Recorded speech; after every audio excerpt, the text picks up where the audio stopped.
ओम शांति। प्रातः क्लास है 14 अगस्त 1968। रूहानी बाप रूहानी बच्चों को समझाते हैं।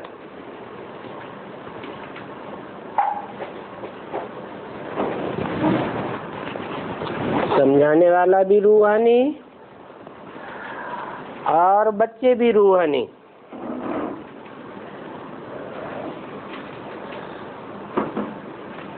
यहाँ सभी बैठे हुए हैं। कोई तो देह अभिमानी होंगे, कोई देही अभिमानी होंगे। कोई सेकंड में देही अभिमानी और कोई सेकंड में देह अभिमानी होते रहेंगे। ऐसे तो कोई कह न सके कि हम सारा समय देही अभिमानी होकर के बैठे हैं।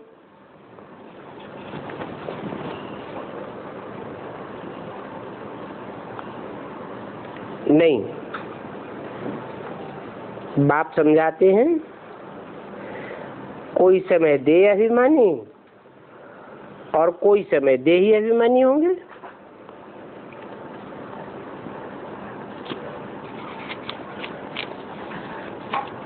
कैसे पता चले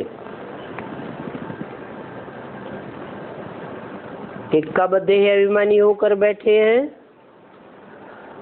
और कब देही अभिमानी होकर बैठे हैं?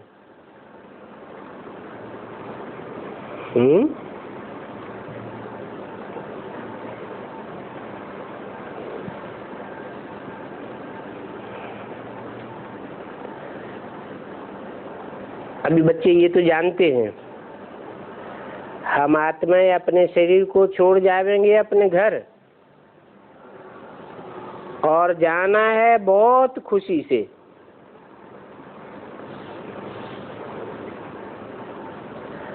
सारा दिन चिंतन ही ये करते हैं हम शांति धाम में जावें, क्योंकि बाप ने रास्ता तो बताया है। और कोई भी कभी इस विचार से नहीं बैठता है।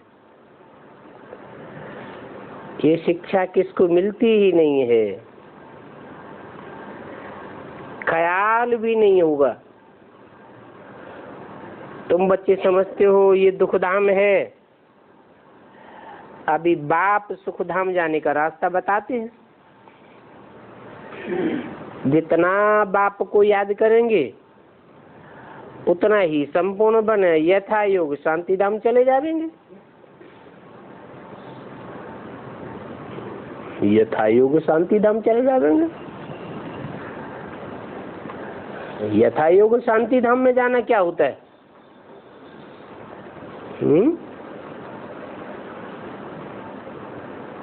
योग जैसा जैसा होगा,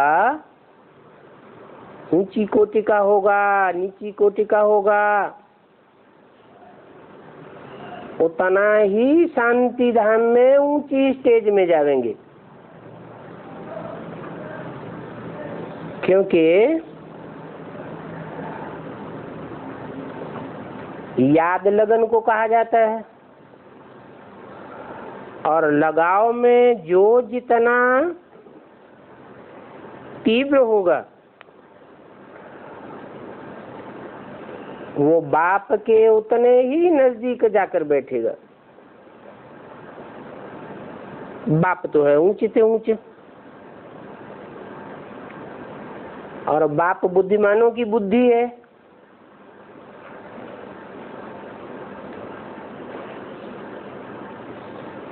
तो जो बच्चे हैं नंबरवार यथा योग लगाने वाले, वो भी बाप के नजदीक उतना ही पहुंचते हैं जितना याद करते हैं तीव्रता से। और आत्माएं जो जड़त्वमयी बुद्धि वाली है वो तो बहुत नीचे रहती है।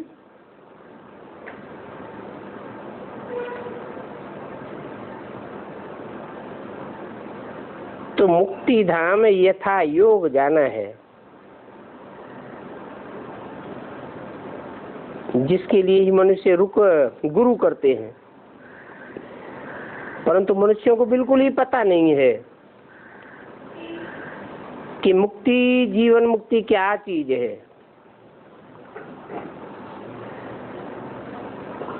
वो तो समझते हैं मुक्ति हो जाएगी, माना सदैव के लिए आत्मा मुक्त हो जाएगी संसार रूपी चक्र से, परंतु ऐसे तो है नहीं। इस चक्र में तो सभी को आना पड़ता है। भगवान के लिए भी लिख देते हैं कि कल्प कल्प आते हैं, युग युग में आते हैं, और खुद के लिए कहते हैं हम मुक्त हो जावे, मोक्ष को पाए लेवे। ऐसा कैसे हो सकता है कि भगवान बंधन में बना रहे और आत्माएं मुक्त हो जाएं सदा काल के लिए? वास्तव में हर आत्मा यथा योग मुक्ति की स्टेज को पाती है, और जितनी ही मुक्ति की स्टेज को पाती है, जीवन मुक्ति भी पाती है, जीवन में रहते हुए भी दुख दर्दों से मुक्त।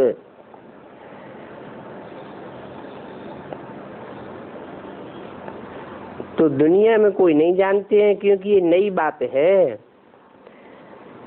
तुम बच्चे समझते हो कि अभी हमको घर जाना है, बाप कहते हैं पवित्र बनो याद की यात्रा से। तुम पहले पहले जब आए थे, श्रेष्ठाचार्य दुनिया में आए थे, तो तुम सब सतो प्रधान थे। आत्मा ही सतो प्रधान थी।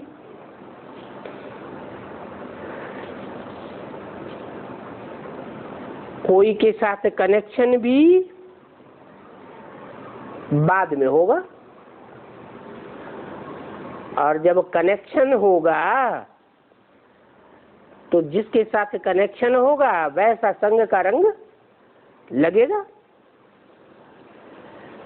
जब गर्भ में जावेंगे तो भी संबंध में आवेंगे।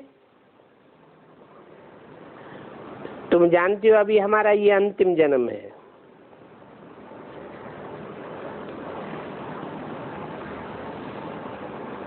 अब हम और कोई गर्भ में जाने वाले नहीं हैं, हमको तो वापस घर जाना है। परंतु आत्मा पवित्र बने बिगर कोई भी वापस नहीं जा सकता। ऐसे ऐसे अपने अंदर में बातें करनी होती हैं, क्योंकि बाप का फरमान है, उठते बैठते घूमते फिरते बुद्धि में ये ख्यालात रहे कि जब हम इस दुनिया में आए थे तो सतो प्रधान थे, अभी फिर हमको सतो प्रधान बन करके ही वापस जाना है, और सतो प्रधान बनना है बाप की याद से।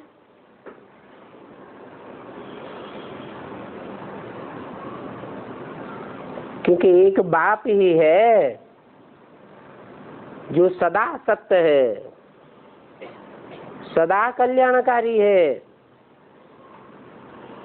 इस दुनिया में आने के बाद और जो भी आत्माओं के हम संसर्ग संपर्क में आए, कनेक्शन में आए, वो तो बाप समान उतनी सतो प्रधान नहीं हो सकती।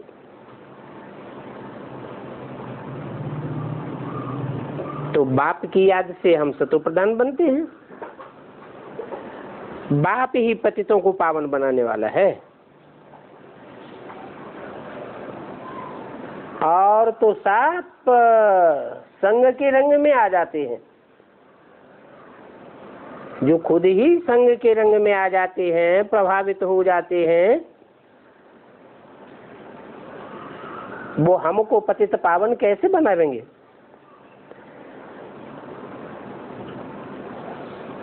बाप बच्चों को युक्ति बताते हैं कि तुम पावन कैसे हो सकेंगे।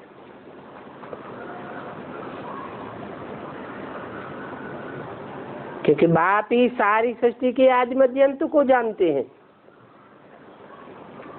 और कोई भी आत्मा ऐसी नहीं है जो सारी सृष्टि के आदि मध्य अंत को जानता हो। सब जन्म मरण के चक्र में आते रहते हैं, भूलते रहते हैं,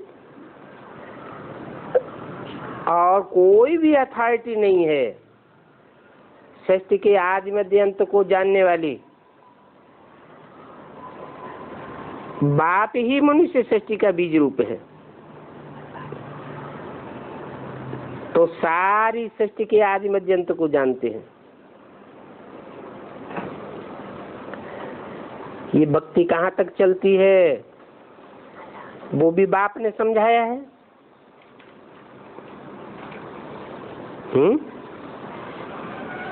भक्ति कहाँ तक चलती है?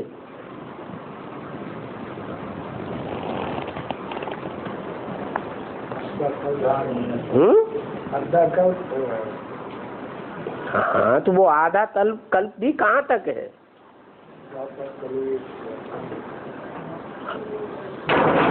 कलयुग तो अब भगवान आ गया, कलयुग का अंत तो हुआ, लेकिन अभी भी भक्ति कहाँ तक चलेगी? आपके पहचान से सब तो पहचान तो लिया, लेकिन भक्ति तो चल भी रही है और ज्यादा बढ़ रही है। भक्ति कम हो रही है या भक्ति और ज्यादा बढ़ती ही जा रही है? बढ़ती जा रही, तो कहाँ तक चलेगी? जब तक बात के ऊपर पूरा निश्चय है, पूरा निश्चय। अच्छा,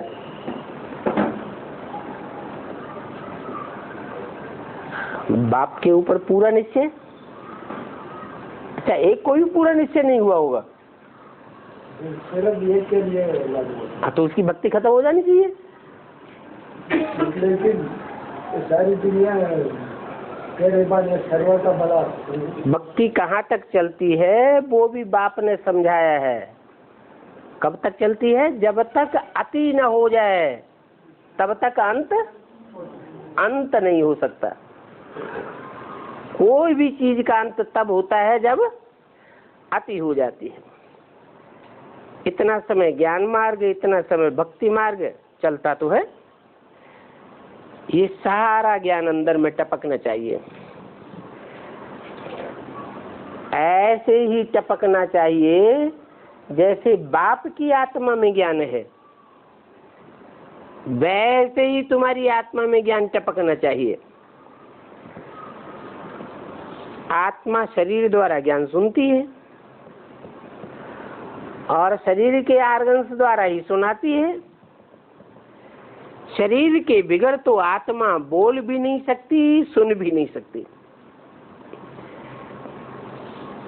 इसमें प्रेरणा अथवा आकाशवाणी आदि की बात नहीं होती है। जो कोई कहे कि हमको भगवान की प्रेरणा हुई, हमने सुना नहीं किसी से, लेकिन हमको भगवान ने डायरेक्ट प्रेरणा दे दी, या हमारे यहाँ कानों में आकाशवाणी आई, तो ऐसी कोई बात होती नहीं है। भगवान वाच्य है, मुख तो जरूर चाहिए,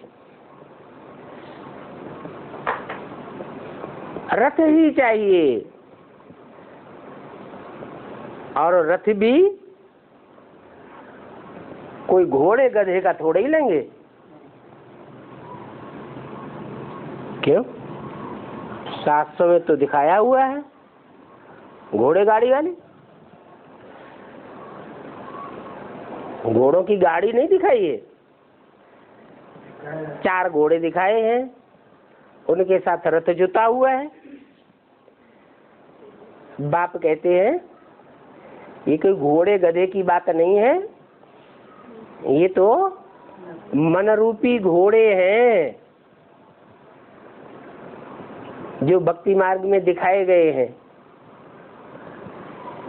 4 ऐसी सशक्त आत्माएं हैं 4 धर्मों की, जिनके मन बड़ी तीव्र गति से कार्य करते हैं, तीव्र गति से दौड़ने वाले हैं, ऊंची स्टेज में भी तीव्र गति से दौड़ते हैं और नीची स्टेज में भी तीव्र गति से दौड़ते हैं। बाकी कोई गधे का रथ ले, घोड़े में आवे, ऐसी कोई बात है नहीं। हमको कोई गधे घोड़े को नहीं याद करना है। अभी तो हमको बाप को याद करते करते वापस घर जाना है।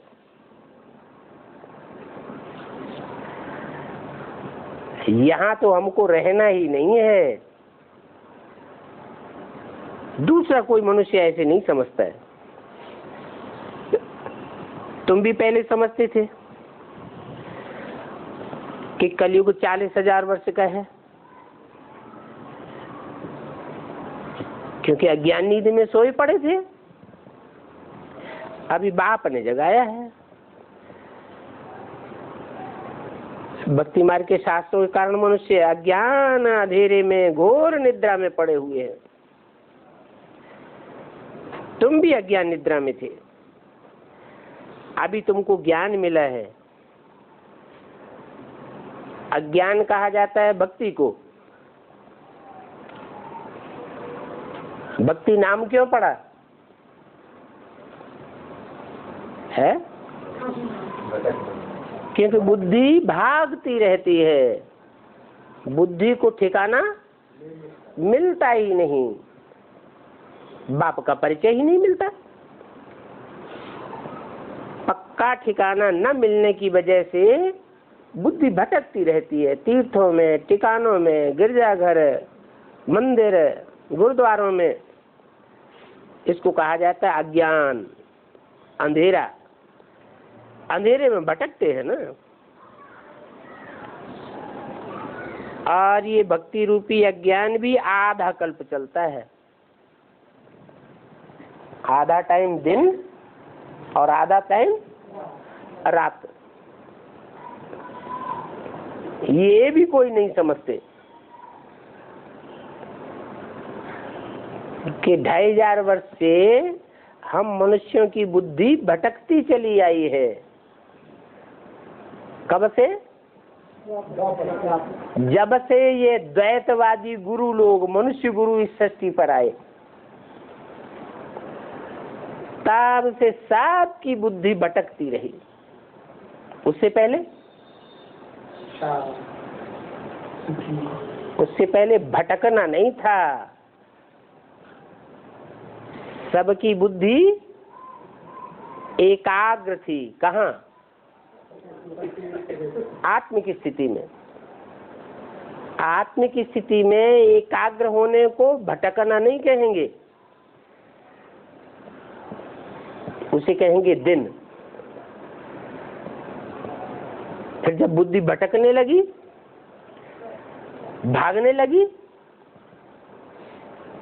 ठोकरें खाने लगी, तो कहेंगे अज्ञान रूपी अंधेरा। अब बच्चों को ये ख्याल करना है कि हम अपनी उन्नति कैसे करें, ऊंच पद कैसे पावे, अपने घर जावें और फिर नई राजधानी में आकर के ऊंच मर्तबा पावे। इसके लिए है याद की यात्रा। और याद की यात्रा में परिपक्व होने के लिए अपन को आत्मा तो जरूर समझना है। देवान में रहेंगे तो याद ठहरेगी नहीं। जितना जितना आत्माभिमानी होने की पक्की प्रैक्टिस करेंगे, बाप की याद भी स्वतः ही आती रहेगी। हम सभी आत्माओं का बाप परमात्मा है, ये तो बहुत ही सहज है। परंतु मनुष्य पत्थर बुद्धि ऐसे हैं जो इतनी सहज बात को भी याद नहीं कर सकते, समझ नहीं सकते। तो मुरली में भी चला सकते हो। पत्थर बुद्धि और पारस बुद्धि। क्या मतलब है? 2500 वर्ष लिंग पत्थर को याद किया, पत्थर की मूर्तियों को याद किया, तो क्या बन गए? पत्थर बुद्धि बन गए। आयरन एज और गोल्डन एज क्यों कहा जाता है?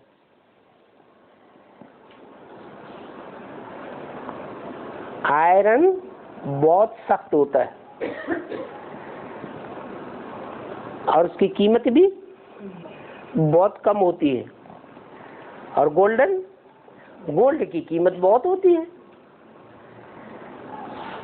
और मोल्ड भी होता है। मोल्ड होगा लेकिन टूटेगा नहीं। कोई ऐसे होते हैं, थोड़ा सा उनके संस्कारों को मोड़ने की कोशिश की जाए तो ज्ञान में से टूट पड़ते हैं।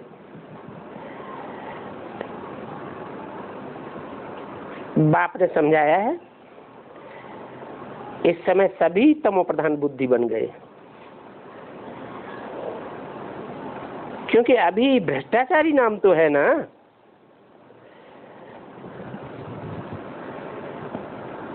भ्रष्ट आचरण वाले हैं। ये रावण राज्य है, इसलिए तुम्हारी बुद्धि भ्रष्टाचारी बन गई है। मनुष्य समझते हैं जो विकार में नहीं जाते हैं वो पावन है। ये क्या बात है? जो विकार में नहीं जाते हैं वो पावन नहीं है। सन्यासी विकार में नहीं जाते हैं तो उन्हें पवित्र नहीं कहेंगे?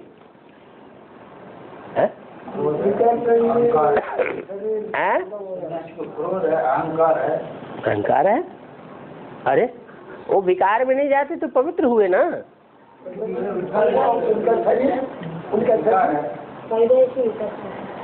हाँ, विकार में भले नहीं जाते हैं, लेकिन बुद्धि तो विकृत बनी ही रहती है। मन बुद्धि विपरीत कार्यों में लगती है या नहीं लगती है? लगती है। सन्यासियों का मिसाल दिया जाता है, बाप समझाते हैं, जो विकार में नहीं जाते हैं सन्यासी, वो अल्पकाल के लिए पावन बनते हैं। क्या? थोड़े समय के लिए शमशानी वैराग आ जाता है, विकारों को छोड़ देते हैं। वो सदाकाल के पावन देवताएं नहीं हो सकते। दुनिया तो फिर भी पतित ही बनी रहती है ना। पतित दुनिया में सदाकाल के लिए पावन कहां से आवेंगे? पावन दुनिया तो होती है सत्ययुग। पतित दुनिया में सत्ययुग जैसा पावन तो कोई नहीं हो सकता। सत्ययुग में कैसा पावन होता है? और इस पतित दुनिया में जो सन्यासी पावन बनते हैं वो कैसे पावन बनते हैं? क्या अंतर है? हैं?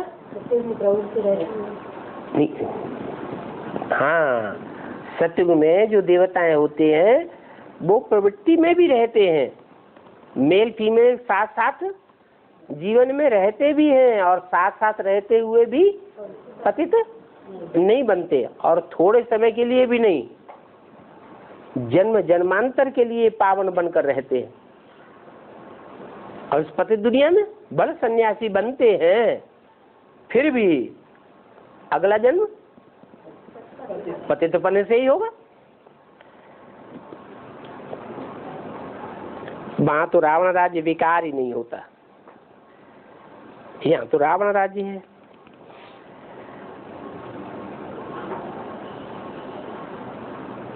तो चक्कर लगाते घूमते फिरते बुद्धि में ये बातें चिंतन में चलनी चाहिए, क्योंकि बाबा में भी ज्ञान है ना, ज्ञान का सागर है तो जरूर ज्ञान टपकता होगा। और तुम भी ज्ञान सागर से निकली हुई नदियां हो, तो नदियों का जल रुका रहता है क्या है? नदियों का जल भी बहता होना चाहिए।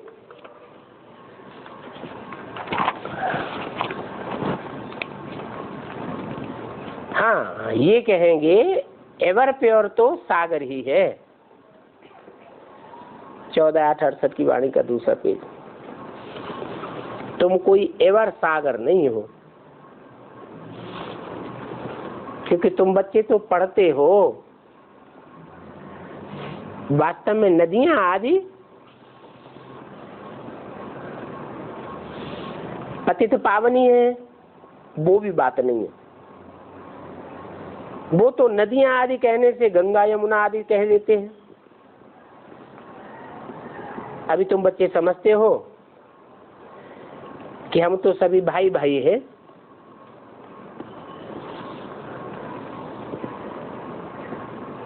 हम आत्माओं को बाप पढ़ा रहे हैं, और भाई भाई का अर्थ भी समझते हो। वो तो अर्थ को नहीं समझते हैं। क्या अर्थ है कि जब भाई भाई कहा जाता है तो एक बाप के बच्चे होना चाहिए, और एक बाप के जो बच्चे हैं वो भी सब आत्मिक स्थिति वाले होने चाहिए। कोई में देहबान आ जाए, प्रभावित होने लगे, वो बात भी नहीं। तुम सभी का बाप एक है। अभी हम आत्माओं को वापस अपने घर जाना है, और घर भी एक ही है। वो घर है ब्रह्मांड। क्या नाम दिया? ब्रह्मांड नाम क्यों दिया है? ब्रह्मा, ब्रह्मा और अंड है। हाँ, ब्रह्मा का अंड। जैसे यहाँ हम इस सृष्टि पर हैं, ब्राह्मण बने हैं, तो आए कहाँ से? हैं? ब्रह्मा से ही तो आए। तो ब्रह्मा चैतन्य बाप है या बाप के रहने का स्थान है?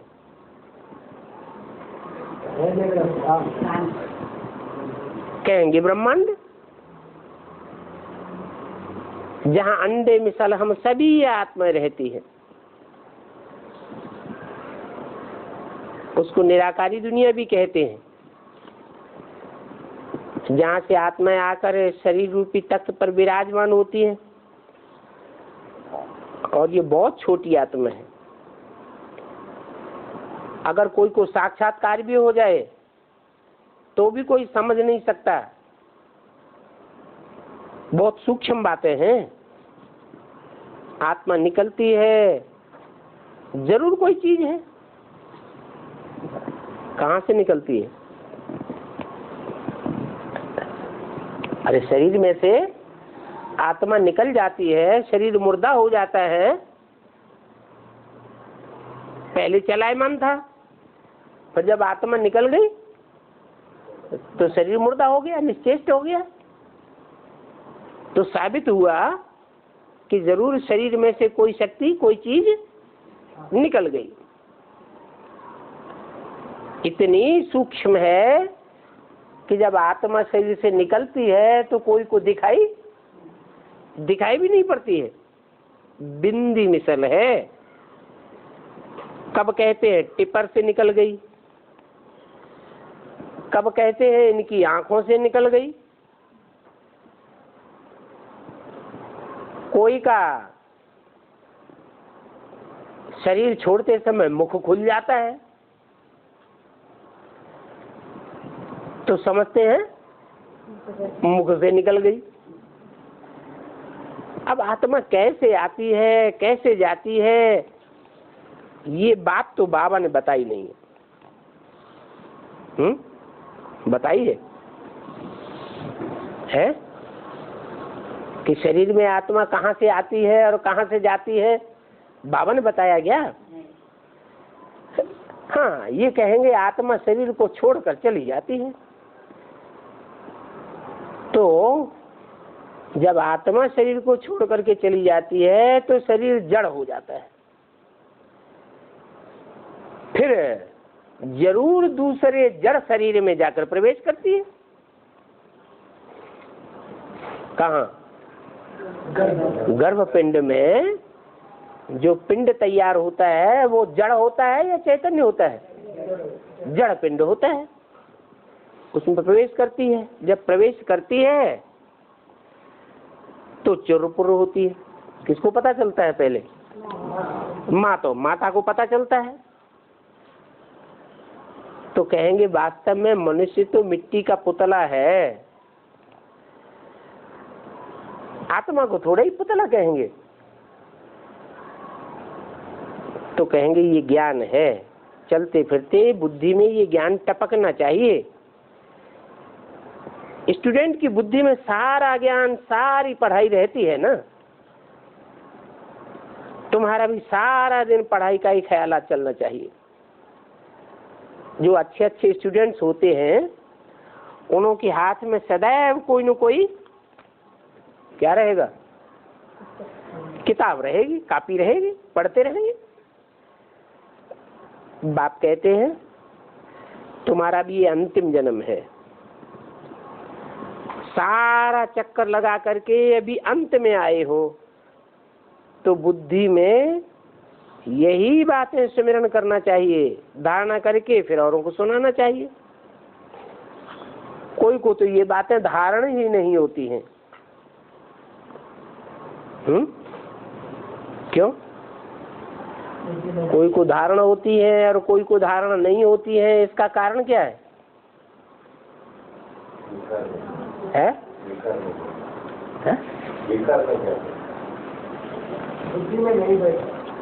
नहीं, ये बात भी सही है।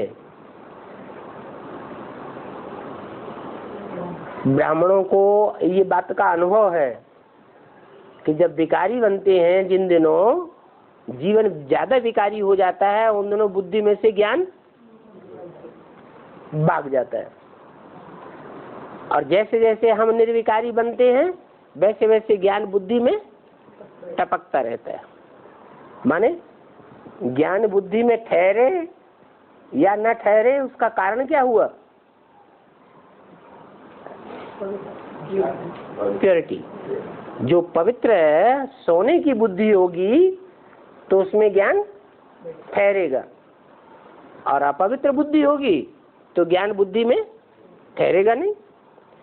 स्कूल में भी नंबरवार स्टूडेंट तो होते ही हैं, उन स्कूलों में भी सब्जेक्ट्स बहुत होती है, और यहाँ तो एक ही सब्जेक्ट है, एक ही एम ऑब्जेक्ट है।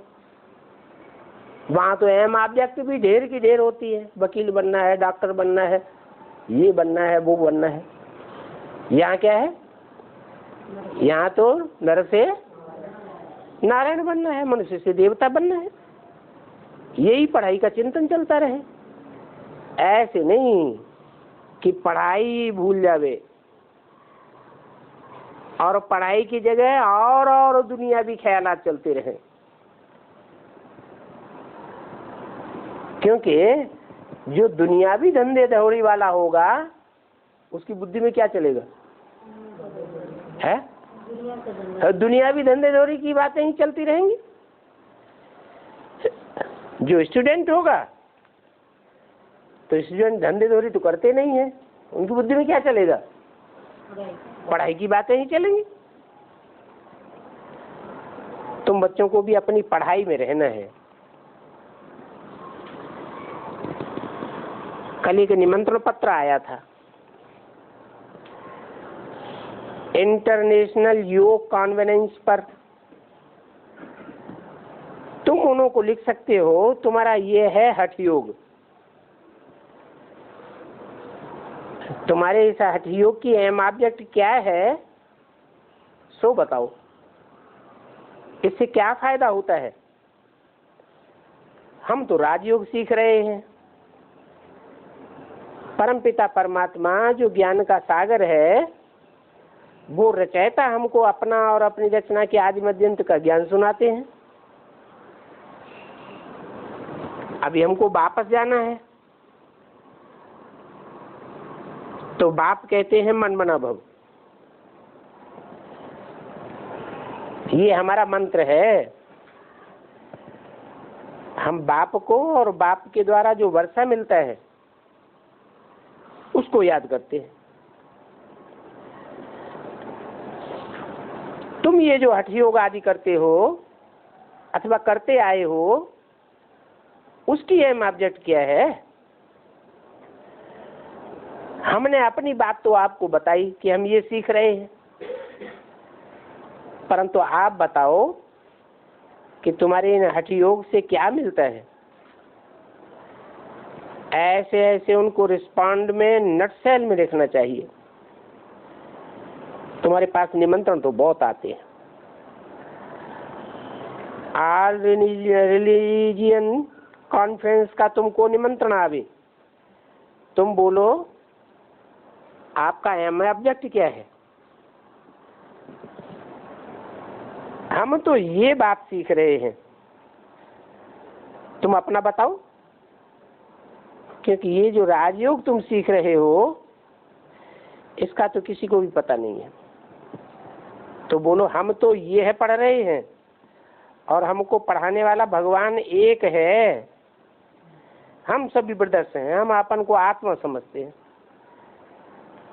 बेहद का बाप हमको कहते हैं अपन को आत्मा समझ मामेकम याद करो। ऐसे करेंगे तो तुम्हारे सारे पाप कट जाएंगे। ऐसे ऐसे उनको लिखना चाहिए। लिखत बहुत अच्छी छपा करके रख दो, फिर जहां जहां कॉन्फ्रेंस आदि हो वहां भेज दो। तुम सभी से पूछ सकते हो, हम तो ये सीख रहे हैं, तो मनुष्यों को पता पड़े, समझेंगे ये तो बहुत अच्छे अच्छे फायदे की बात सीखते हैं। हम इस राजयोग से डबल सिर ताज, राजाओं का राजा, विश्व का मालिक बनते हैं। हर 5-4 वर्ष बाद हम देवता बनते हैं, फिर मनुष्य बनते हैं। पहले क्या बनते हैं? पहले ब्राह्मण बनते हैं। जरूर कहेंगे ब्रह्मा की औलाद सो ब्राह्मण। फिर जो पक्के ब्राह्मण बनते हैं सो देवता बनते हैं।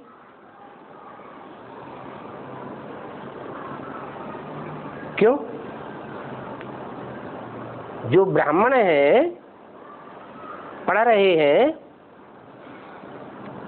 ब्रह्मा के ही तो बच्चे हैं। तो जो ब्रह्मा के बच्चे हैं वो देवता क्यों नहीं? ऊपर नीचे नहीं, ब्रह्मा खुद ही देवता नहीं है। जो ब्रह्मा के बच्चे हैं उनमें भी देवता वह बनते हैं जो संपूर्ण ब्राह्मण बनते हैं। चंद्रमा कभी संपूर्ण होता है और कभी अपूर्ण होता है। तो जब ज्ञान चंद्रमा ब्रह्मा ही अपूर्ण है तो बच्चे भी अपूर्ण ही रहेंगे। चंद्रमा संपूर्ण होता है तो बच्चे भी संपूर्ण बनते हैं। इसलिए कहा जाता है ब्रह्मा का दिन, ब्रह्मा की रात। ब्रह्मा का जब दिन होता है तो ज्ञान चंद्रमा ब्रह्मा संपूर्ण होगा या अधूरा होगा? संपूर्ण ही होगा। संपूर्ण कैसे बनता है? बाप को याद करने से संपूर्ण बनते हैं और औरों को याद करने से अपूर्ण बनते हैं। ऐसे ऐसे लिखना चाहिए। ऐसे लिखत बहुत अच्छी छपा करके रखो।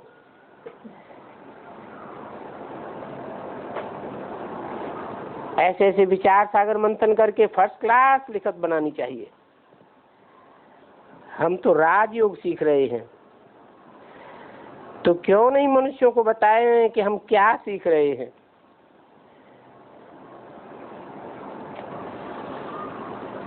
इस राजयोग में क्या राज भरा हुआ है जो हम मनुष्य से देवता बनते हैं। तुमसे कोई उद्देश्य पूछते हैं, तुम्हारा उद्देश्य क्या है, तो तुम्हारा छपा हुआ रखा हो। हमारा एम ऑब्जेक्ट ये है, नर से नारायण बनना, नारी से लक्ष्मी।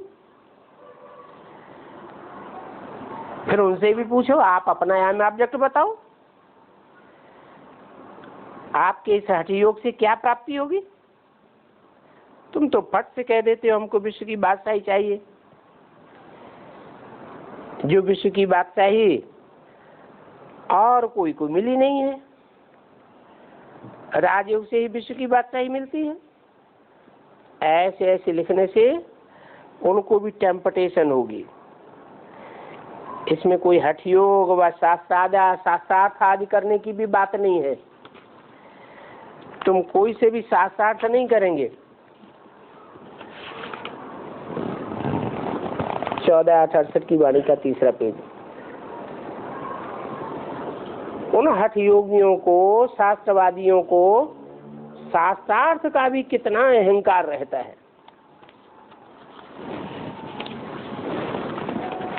क्यों?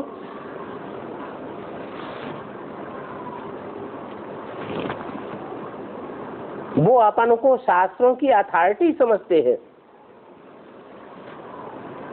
वास्तव में वो तो पुजारी है। जो खुद ही पुजारी है उनको अथॉरिटी कैसे कहेंगे? अथॉरिटी तो पूज्य को कहा जाता है, पुजारी को क्या कहेंगे? जो पुजारी होते हैं वो तो होते ही है पुरानी दुनिया में। द्वापर कलयुग को पुरानी दुनिया कहेंगे। तो ये क्लियर करके लिखना चाहिए हम क्या सीखते हैं।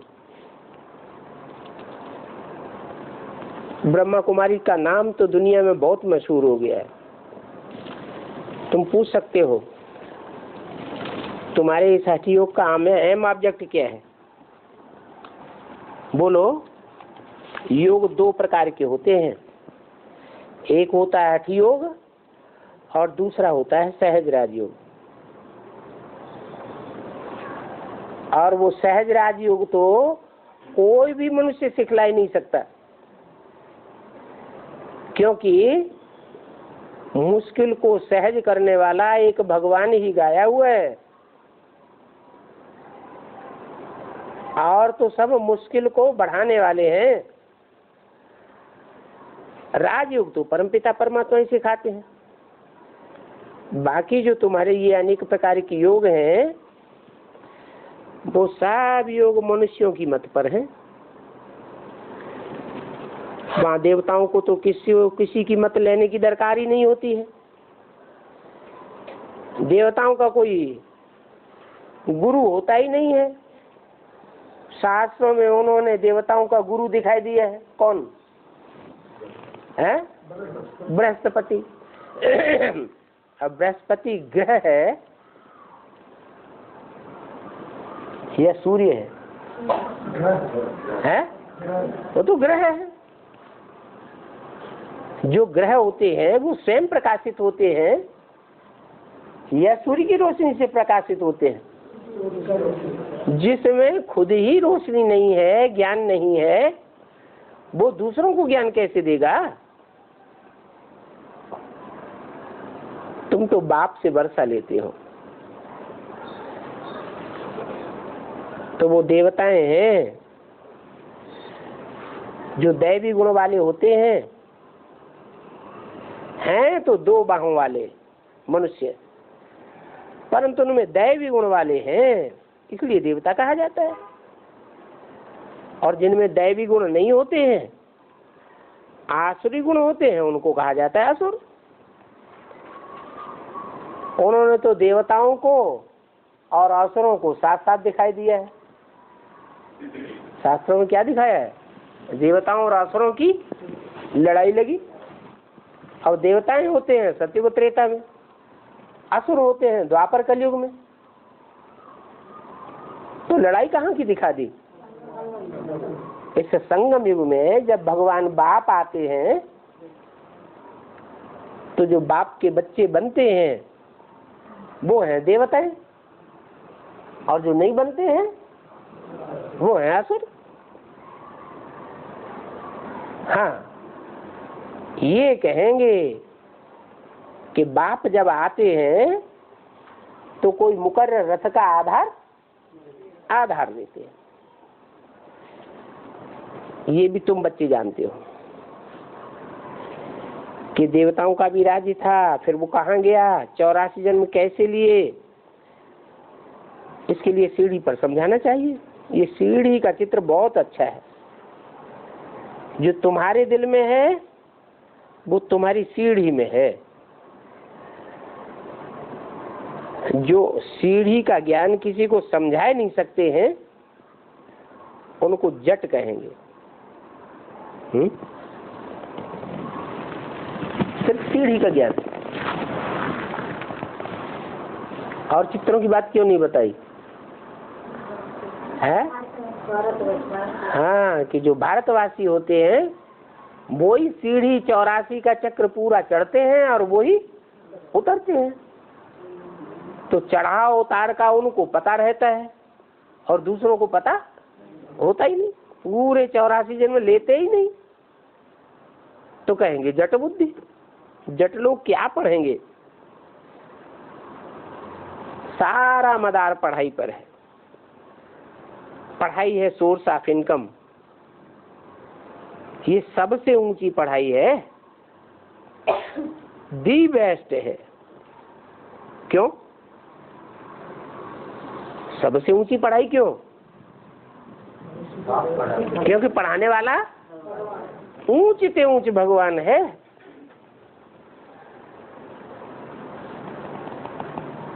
दुनिया तो जानती ही नहीं है कि दी बेस्ट कौन सी पढ़ाई है।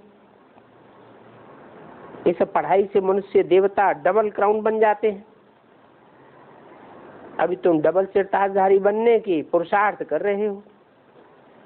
पढ़ाई तो एक ही है और एक ही पढ़ाई से राजधानी स्थापन हो जाती है। राजा भी बनते हैं तो रंक भी बनते हैं। बाकी ये कहेंगे वहां दुख की बात नहीं है।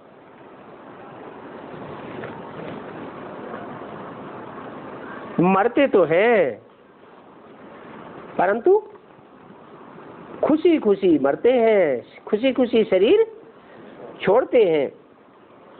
यहाँ तो देखो कितने अनेक प्रकार के दुख हैं। फैमन पड़ता है, बीमारियां आती हैं, अनाज नहीं मिलता है, फ्लड्स आ जाता है, बल लखपति है, सन्यासी हैं, वो भी तो भ्रष्टाचार से ही पैदा होते हैं। और बीमारियां रोग तो सभी को होते हैं। आज कोई ने धक्का खाया, कोई को मच्छर ने काटा, फोड़ा बन गया, इसको भी क्या कहेंगे? दुखी ही तो है ना। इसको कहेंगे ये रौरव नरक। फिर भी कहते रहते हैं फलाना स्वर्ग में पधारा। अरे स्वर्ग तो अभी आने वाला है। स्वर्ग कहाँ से पधारा? इस दुनिया में कहीं स्वर्ग है जो स्वर्ग पधारा? स्वर्ग में मरेंगे तो स्वर्ग पधारेंगे, नरक में मरेंगे तो नरक पधारेंगे। फिर स्वर्ग कैसे पधारा? ये भक्ति मार्ग में कहाँ से कहावत आई है स्वर्ग पधारा? कैसे है? हाँ, जो दीचे जी देहभान से मरते हैं वो अपने को स्वर्ग में स्वस्थिति में पहले अनुभव करते हैं और स्वस्थिति के आधार पर सुख में अनुभव करते हैं। कोई भी प्रकार का उनको दुख नहीं हो सकता।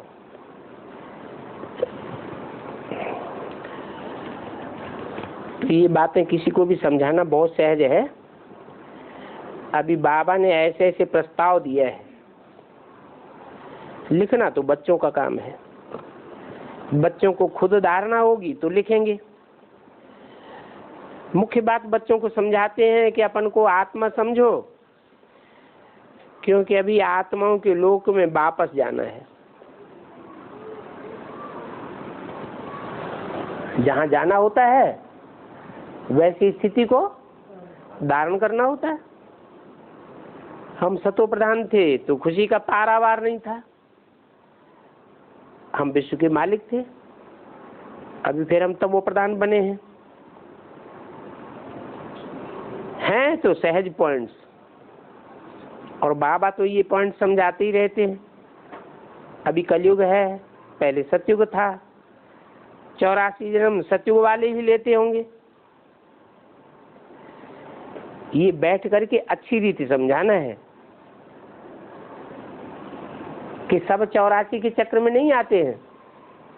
कौन आते हैं? जो सतयुग में आदि में आए थे वो ही 84 के चक्र में आते हैं। नहीं मानते हैं तो समझा जाता है ये हमारे कुल का नहीं है। पढ़ाई में तुम बच्चों को दिन प्रतिदिन आगे बढ़ते जाना है, पीछे थोड़ा ही हटना है। दैवी गुणों के बदली आसुरी गुण धारण करना, इसको क्या कहेंगे? आगे बढ़ना या पीछे हटना है? कहेंगे पीछे हट गया। बाप कहते हैं विकारों को उड़ाते रहो, दैवी गुण धारण करते रहो, बहुत हल्का फुल्का रहना है। देवभान के कारण ही भारीपन आता है। ये शरीर छी है, इनको छोड़ना है, क्योंकि हमको तो अब घर जाना है वापस। बाप को याद नहीं करेंगे तो हम गुलगुल बनेंगे नहीं, बहुत सजाएं खानी पड़ेंगी। आगे चल करके तुमको बहुत साक्षात्कार होंगे, बहुत पूछते रहेंगे तुमसे तुमने क्या सर्विस की है, तुम कब कोर्ट में नहीं गए हो। बाबा ने तो सभी अनुभव किया है, देखा है कैसे ये लोग चोरों को पकड़ते हैं, कैसे चलते हैं। तो वहां भी बाबा तुमको साक्षात्कार कराते रहेंगे। सजाएं खा करके फिर पाई पैसे का पद पाए लेंगे। टीचर को तो रहम आता है ना स्टूडेंट्स पर, ये नापास हो जाएगा। ये बाप को याद करने की सब्जेक्ट सबसे अच्छी है, जिससे पाप कटते जाएंगे। बाबा हमको पढ़ाते हैं, ये बात सुमिरन करते करते चक्कर लगाते रहना चाहिए। स्टूडेंट टीचर को याद भी करते हैं और पढ़ाई भी बुद्धि में रहती है। तो पढ़ाई भी रहना चाहिए बुद्धि में और टीचर की क्या याद भी रहनी चाहिए। टीचर से योग तो जरूर रहेगा। बाप हमको पढ़ाते हैं, ये बुद्धि में भी रहना, बुद्धि में रहना चाहिए। हम सब भाइयों का एक ही टीचर है और वो सुप्रीम टीचर है। आगे चल करके बहुतों को मालूम पड़ेगा, धून धूनी लग जाएगी। अहो प्रभु तेरी लीला, महिमा करते करते मरेंगे। परंतु महिमा करते करते तो मरेंगे, परंतु पाए नहीं सकेंगे। देह अभिमान में आने से ही उल्टे कर्म करते हैं। बाप कहते हैं देही अभिमानी होने से अच्छे कर्म करेंगे। तुम्हारी भी अब है तो वानप्रस्थ अवस्था, वापस जाना ही पड़ेगा, हिसाब किताब चुकतू करना, सबको वापस जाना है। कोई वापस जाना चाहे अथवा न चाहे, लेकिन जाना तो जरूर पड़ेगा। ये क्या बात है? ऐसा कोई होगा जो वापस न जाना चाहे इस दुनिया से? है? है? नहीं, जाना पड़े, लेकिन कोई ऐसा हो कि जो इस दुनिया में अच्छा समझता हो, अपने को न जाना चाहे। है? अरे किसी को यही अच्छा लगता है तो क्यों जाना चाहेगा?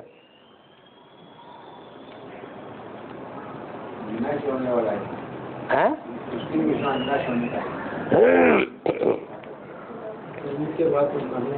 नाली का कीड़ा होता है, उसे नाली में से निकाल के बाहर साफ सुथरी जगह पर रख दो, वो वहां रहना चाहेगा? है? नाली से बाहर जाना चाहेगा? नहीं।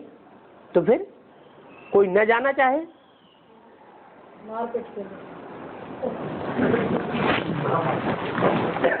10 करोड़ देव आत्माओं के अलावा जितनी भी देव आत्माएं होती हैं, वो सब इस दुनिया में आकर के गोमूत्र का सुख भोगती है या देवताई सुख भी भोगती है? गंदा सुख ही तो भोगती है। तो जिनके जन्म जन्मांतर के संस्कार पड़े हुए हैं, कल्प कल्पांतर के गंदगी का सुख भोगने के, वो वापस जाना चाहेंगे? हाँ? उनको कोई कहे कि सुखधाम जावेंगे तो शांति धाम आवेंगे, इसलिए चलो जल्दी जल्दी सुखधाम। जो पहले पहले सुखधाम जावेंगे वो पहले पहले, जो मुक्ति धाम पहले जावेंगे वो पहले पहले सुखधाम में भी आवेंगे। चलो जल्दी मुक्ति धाम, तो वो जाना चाहेंगे। सन्यासी क्या कहते हैं? स्वर्ग के सुख कागविष्ठा समान। तो जाना ही नहीं चाहते, फिर भी भले जाना चाहें या न चाहें, वापस तो जाना ही पड़ेगा। ओम शांति।